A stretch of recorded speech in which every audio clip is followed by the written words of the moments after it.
What's going on, guys? Today we're going to be talking about 10 very important financial decisions you can make the day that you turn 18. Now, before we get into the video, I want to make one thing very clear. You don't necessarily have to be 18 in order to start doing some of the things that we're going to talk about. And let's say that you're in your 20s or your 30s. Don't think that this information is something that doesn't apply to you. This is advice for pretty much anybody as far as financial decisions go. Now, the first thing that we're going to talk about is opening a bank account. Now, a lot of you watching this video might already have a bank account that is hooked or paired with your parents' account.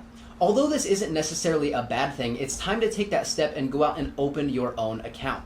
Now, when going out and figuring out which bank it is that you're wanting to open an account with, there's two main elements that you need to look at. Number one, you need to make sure there's a bank in your local area. That way you can actually go in, meet with a bank representative, and figure out which account type is best for you. Number two, you need to ask up front, are there any fees associated with opening an account with this bank?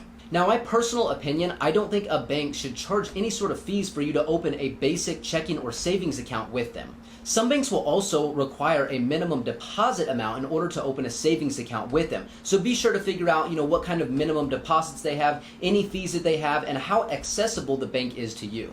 Now, the second thing that I would do is go out and open a credit card. I'm going to make a whole nother video discussing different types of credit cards and what might be a better fit for you, but just understand that opening a credit card early can actually start helping you build credit from the day that you turn 18.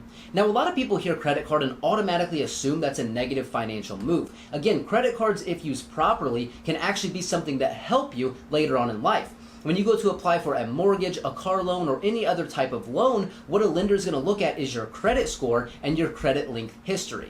If you apply for a credit card when you're 18 and use this properly, say when you're 25, you now have 7 years of proper credit usage. The most important thing when it comes to using a credit card is use it properly and pay it off in full at the end of every month. Do not carry over any sort of balance or anything like that. Make sure that you use it properly so that it's helping you and not hurting you. Self-evaluation here is something that's going to be incredibly important. If you don't think that you're responsible or willing enough to actually use a credit card properly, this can be something that ultimately hurts you if you don't pay that off and let that balance start to build up. Again, a credit card should be used almost like a debit card, meaning that you only spend money or put money on a credit card that you could afford to put on a debit card. What you're doing is just using the credit card basically as a debit card in order to actually build up credit, again, so that helps you out later on in life. Now, the third thing that I would do is actually start looking at different investment accounts, right? You can either go with something similar to a Roth IRA or actually start to learn how to invest for yourself. Now, a lot of people think, okay, you're 18 years old, you're not going to be retiring for 40 or 50 years. Why would you worry about investing now? The answer is with compound growth, if you actually start investing and saving properly now, that's something that pays off tremendously later on in life. Now, again, there's multiple different options as far as how to invest, learning how to invest, what different account types to choose. That's something I'll actually cover in another video also, and I'll drop the link down in the description below. Just know that the most important thing to take away from this is you're never too young to actually start investing for your future. Again, a lot of people wait until someday, right, when the time is right, when money's right, financial responsibilities are lining up perfectly, and ultimately what happens is people never end up investing or saving for their future. The fourth thing that we're going to talk about is actually learning how to understand and budget expenses properly. Now, this is something that 99% of people cannot do effectively. Understanding how to truly budget and understand what different expenses mean and how they work is something that's going to help you for the rest of your life. Not understanding how to properly budget expenses is what ultimately leads to people living paycheck to paycheck. Most of the time, people that live paycheck to paycheck, it isn't because they're not making enough money, it's because they're not living within their means as far as their expenses go. Now, I understand a lot of 18-year-olds might not have a whole lot of expenses, but again, understanding the basic fundamentals and principles of putting together a budget and properly budgeting the money that you are making is something that is only going to help you for the rest of your life. Now, the fifth thing that we're going to talk about might be a little bit controversial: avoiding debt at all costs. Now, yes, I will be the first one to admit there are such things as good debt out there. The problem is most 18-year-olds actually don't have access to good debt because of your lack of credit history. I actually have a video where I talk about good debt versus bad debt, and again, most of the things that you'll realize as far as debt goes is the actual interest rate that you're paying in order to borrow the money. Now, again, the reason why I say avoiding debt when you're 18 is because with little to no credit, you're not going to get approved for the best interest rates as far as loans go. Most of the time, but not all the time, debt that an 18 to say 25-year-old is going to have is materialistic consumer goods. These are things such as cars and clothes and other materialistic items that are really just purchased in order to impress other people. Again, understanding the long-term value of sacrificing those things now in order to invest for your future is something that I cannot stress enough.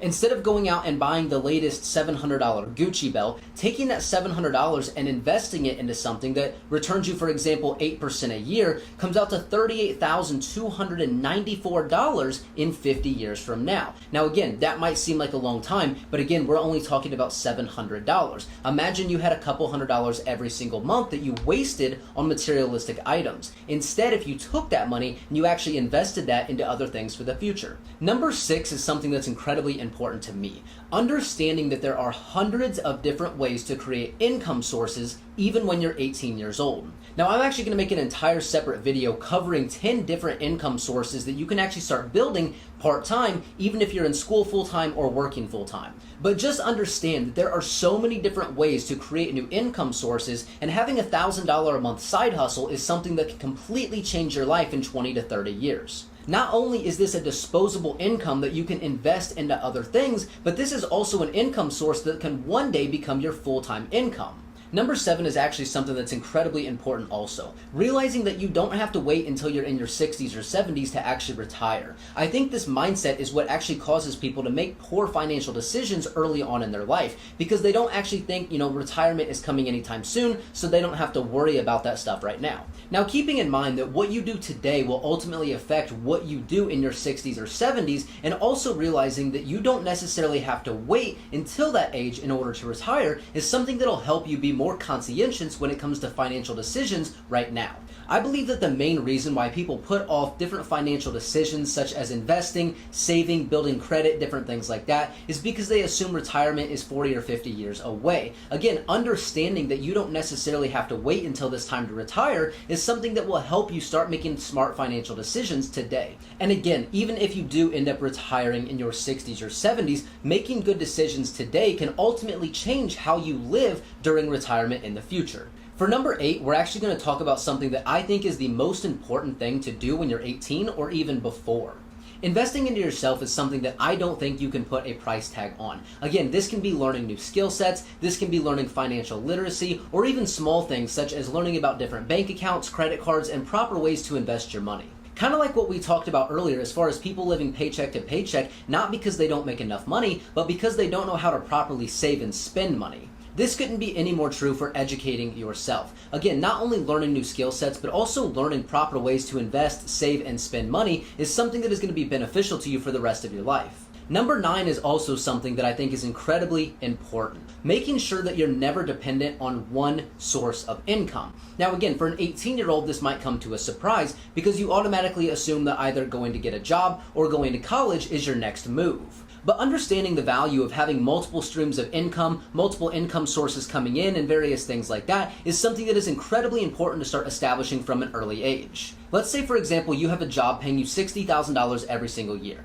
This comes out to roughly $5,000 a month. Now let's say you build 2 additional streams of income for $1,000 a month each. This is going to bring you in an additional $2,000 every single month. Now, originally you had a job making $60,000. Now, because you've created 2 side incomes that are paying you $2,000 a month, now you're going to make $84,000 a year instead of $60,000 a year. Now, if you continue to live based off your means of making $60,000 a year, that means you have an additional $24,000 a year every single year in order to invest into the future.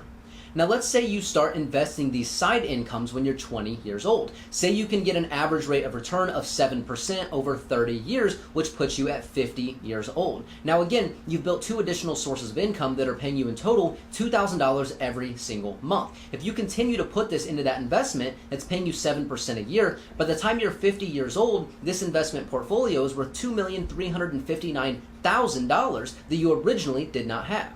And that's not to mention if you were saving and investing part of the $60,000 you're making every single year from your normal job. Now, a lot of people think you don't have to worry about retirement until you're in your 30s, 40s, or even 50s. Again, this example shows the power of creating new income sources and investing while you're younger and how that ultimately pays off later on in life. Now, number 10 ultimately is realizing you don't have to have everything figured out, right? Again, if you are 18 years old, 28, 38, maybe you're in your 50s watching this video, that is okay. You just have to understand the most important thing that you can do right now is actually start thinking about the future. Realizing that you can actually start saving and investing for the future at a young age is something that's incredibly important. Again, don't think that just because retirement may be 50 or 60 years away doesn't mean you don't need to start saving and investing for the future now. Because like we talked about earlier, you don't necessarily have to wait until you're in your 60s or 70s to actually go retire. You can use these different pieces of advice and tips to actually build up enough wealth, build up enough investment income to the point where you can actually retire at a younger age. Now, as far as my 3 biggest pieces of advice to really recap and sum everything up as far as this video goes is number 1, start creating new income sources. I think that's something that everybody watching this video should go out and do, and I'm going to make another video, like I said, talking about ways to create new income sources even if you're working or going to school full time. The second most important piece of advice I have is start building credit early. Again, if you want to go out and apply for a credit card, I think that's a fantastic option as long as you think you're responsible enough to use it properly.